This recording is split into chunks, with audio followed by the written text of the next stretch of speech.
ಇನ್ನು ಪರಪ್ಪನ ಅಗ್ರಹಾರ ಜೈಲಲ್ಲಿ ಆರೋಪಿ ದರ್ಶನ್ಗೆ ನರಕ ದರ್ಶನ. ಸುಪ್ರೀಂ ಕೋರ್ಟ್ ಆದೇಶದಂತೆ ಅಧಿಕಾರಿಗಳು ಕೂಡ ಎಚ್ಚರವನ್ನ ವಹಿಸಿದ್ದಾರೆ. ಕಳೆದ ಬಾರಿ ಏನ್ ನಿರ್ಲಕ್ಷ್ಯ ತೋರಿದ್ರೋ ಅದು ಈ ಬಾರಿ ಆಗ್ತಾ ಇಲ್ಲ. ಸುಪ್ರೀಂ ಕೋರ್ಟ್ ಆ ರೀತಿ ಖಡಕ್ಕಾಗಿ ಸೂಚನೆಯನ್ನ ಕೊಟ್ಟಿದೆ. ಆ ಸೂಚನೆಯನ್ನ ಅಧಿಕಾರಿಗಳು ಪಾಲಿಸ್ತಾ ಇದ್ದಾರೆ. ಕಾನೂನು ಉಲ್ಲಂಘನೆ ಆಗದಂತೆ ಹೆಚ್ಚುವರಿ ಬಂದೋಬಸ್ತನ್ನ ಈಗ ಅಧಿಕಾರಿಗಳು ಮಾಡಿಕೊಂಡಿದ್ದಾರೆ.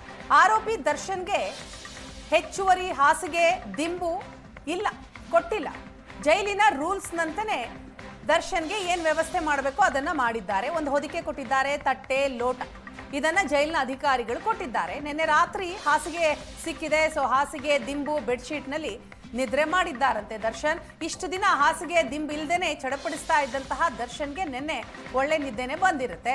ಅಧಿಕಾರಿಗಳ ಖಡಕ್ ರೂಲ್ಸ್ಗೆ ದರ್ಶನ್ ಕೂಡ ಹೈರಾಣಾಗಿ ಹೋಗ್ಬಿಟ್ಟಿದ್ದಾರೆ. ಅದಕ್ಕಾಗಿಯೇ ಮೊನ್ನೆ ನ್ಯಾಯಾಧೀಶರ ಮುಂದೆ ಯಾವುದೇ ರೀತಿಯ ಸವಲತ್ತುಗಳು ನನಗೆ ಸಿಗ್ತಾ ಇಲ್ಲ, ದಯವಿಟ್ಟು ವಿಷ ಕೊಟ್ಬಿಡಿ ಅನ್ನೋದನ್ನ ಹೇಳ್ಕೊಂಡಿದ್ರು.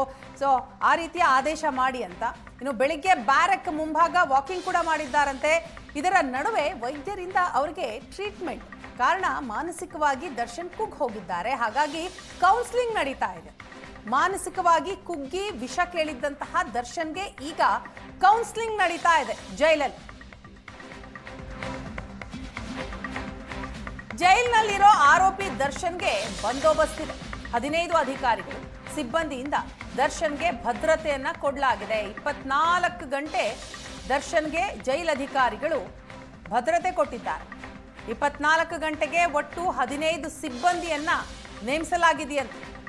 ಜೈಲಿನ ಕ್ವಾರಂಟೈನ್ ಬ್ಯಾರಕ್ನಲ್ಲಿ ದರ್ಶನ್ ಇರೋದು.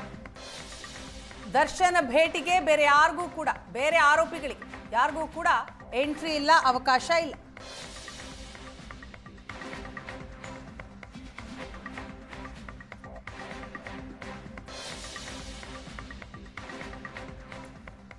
ಎಸ್, ಮತ್ತೆ ನಮ್ಮ ಪ್ರತಿನಿಧಿ ಶರತ್ ನಮ್ಮ ಜೊತೆ ಸಂಪರ್ಕದಲ್ಲಿದ್ದಾರೆ. ಶರತ್, ಪರಪ್ಪನ ಅಗ್ರಹಾರ ಜೈಲಿನಲ್ಲಿ ನಿಜಕ್ಕೂ ಕೂಡ ನರಕ ದರ್ಶನ ಅನುಭವಿಸ್ತಾ ಇರುವಂತಹ ದರ್ಶನ್ಗೆ ನಿನ್ನೆ ರಾತ್ರಿಯಿಂದ ಒಂಚೂರು ರಿಲೀಫ್ ಅಂತ ಅನ್ಸುತ್ತೆ. ಯಾಕಂತಂದ್ರೆ ಅವ್ರು ಕೇಳಿದಂತಹ ಕೆಲ ಕನಿಷ್ಠ ಸೌಲಭ್ಯಗಳು ಅವ್ರಿಗೆ ಸಿಕ್ಕಿದೆ.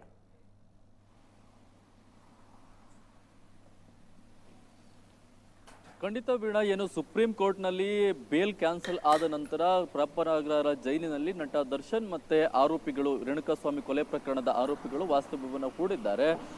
ಇತ್ತೀಚೆಗೆ ಕೋರ್ಟ್ಗೂ ಕೂಡ ಅರ್ಜಿಯನ್ನ ಹಾಕಿ ಕೆಲವೊಂದಿಷ್ಟು ಹೆಚ್ಚುವರಿ ಸವಲತ್ತುಗಳು ಕೂಡ ಬೇಕು ಅನ್ನುವಂತಹ ಒಂದು ನಿಟ್ಟಿನಲ್ಲಿ ಅರ್ಜಿಯನ್ನ ಹಾಕಿ ವಾದವನ್ನ ಮಾಡಿಸುವಂತಹ ಕೆಲಸವನ್ನ ಮಾಡಿದ್ರು. ಆದ್ರೆ ದರ್ಶನ್ಗೆ ಮೂಲಭೂತ ಸೌಕರ್ಯಗಳ ವ್ಯವಸ್ಥೆಯನ್ನ ಮಾಡಿಕೊಡಬಹುದು, ಆದ್ರೆ ಬೇರೆ ರೀತಿಯಾದಂತಹ ಯಾವುದೇ ಹೆಚ್ಚುವರಿ ವ್ಯವಸ್ಥೆಯನ್ನ ಮಾಡಿಕೊಡೋದಕ್ಕಾಗೋದಿಲ್ಲ. ಮೂಲಭೂತವಾಗಿ ಜೈಲಿನ ಮ್ಯಾನ್ಯುಯಲ್ ಪ್ರಕಾರ ಏನೇನಿದೆ ಅವೆಲ್ಲವನ್ನು ಕೂಡ ಒದಗಿಸಬೇಕು ಅನ್ನುವಂತ ಒಂದು ವಿಚಾರವನ್ನು ಕೂಡ ನ್ಯಾಯಾಧೀಶರು ಹೇಳಿದ್ರು. ಜೊತೆಗೆ ಆರಂಭದಿಂದಲೂ ಕೂಡ ಹಲವಾರು ಅಧಿಕಾರಿಗಳು ಜೊತೆಗೆ ಬಾಡಿ ಕ್ಯಾಮ್ ಸಮೇತವಾಗಿ ಸಿಸಿ ಕ್ಯಾಮೆರಾ ಸಮೇತವಾಗಿ ಎಲ್ಲರೂ ಕೂಡ ಅವರ ಬಗ್ಗೆ ನಿಗಾವನ್ನ ಇಡುವಂತಹ ಕೆಲಸವನ್ನ ಮಾಡ್ತಿದ್ದಾರೆ. ಕಾರಣ ಈ ಹಿಂದೆ ಆದಂತಹ ಯಾವುದೇ ತಪ್ಪುಗಳು ಕೂಡ ಜೈಲಿನ ಒಳಗಡೆ ಆಗಬಾರದು ಎನ್ನುವಂತ ಒಂದು ಕಾರಣಕ್ಕೋಸ್ಕರ ಒಟ್ಟಾರೆಯಾಗಿ ಜೈಲಿನ ಒಳಗಡೆ ಇದೀಗ 15 ಜನ ಸಿಬ್ಬಂದಿಗಳು ದರ್ಶನ್ ಕುರಿತಾಗಿ ಒಂದು ನಿಗಾವನ್ನು ಇಡುವಂತಹ ಕೆಲಸವನ್ನ ಮಾಡ್ತಿದ್ದಾರೆ. ಅದರಲ್ಲೂ ಕೂಡ ASPಯ ನೇತೃತ್ವದಲ್ಲಿ ನಿಗಾ ಇಡುವಂತಹ ಕೆಲಸ ಆಗ್ತಾ ಇದೆ. 3 ಶಿಫ್ಟ್ಗಳ ಆಧಾರದಲ್ಲಿ ಅಧಿಕಾರಿಗಳು ಕೆಲಸವನ್ನ ಮಾಡ್ತಿದ್ದಾರೆ. ಒಬ್ಬ ASPಯ ಅಡಿಗಡೆ 5 ಜನ ಅಧಿಕಾರಿಗಳು ಕೆಲಸವನ್ನ ಮಾಡ್ತಾರೆ. 5 ಅಧಿಕಾರಿಗಳಂತೆ ಒಟ್ಟಾರೆಯಾಗಿ 15 ಜನ ಸಿಬ್ಬಂದಿಗಳು ದರ್ಶನ್ಗೆ ಸಂಬಂಧಪಟ್ಟಂತೆ ನಿಗಾವನ್ನು ವಹಿಸುವಂತಹ ಕೆಲಸವನ್ನ ಮಾಡ್ತಿದ್ದಾರೆ. ಒಟ್ಟಾರೆಯಾಗಿ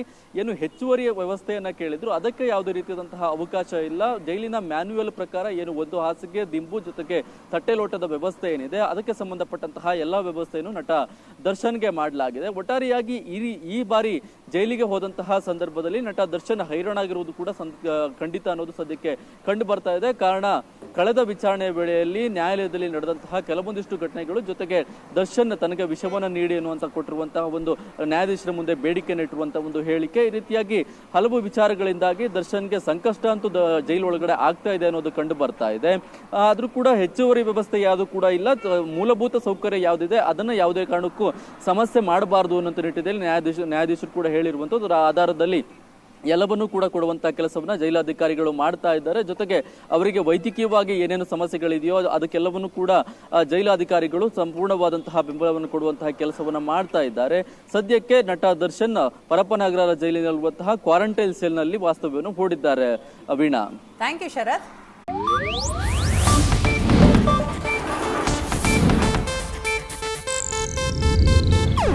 ಇದು ಏಷ್ಯಾನೆಟ್ ನ್ಯೂಸ್ ನೆಟ್ವರ್ಕ್ ಪ್ರಸ್ತುತಿ.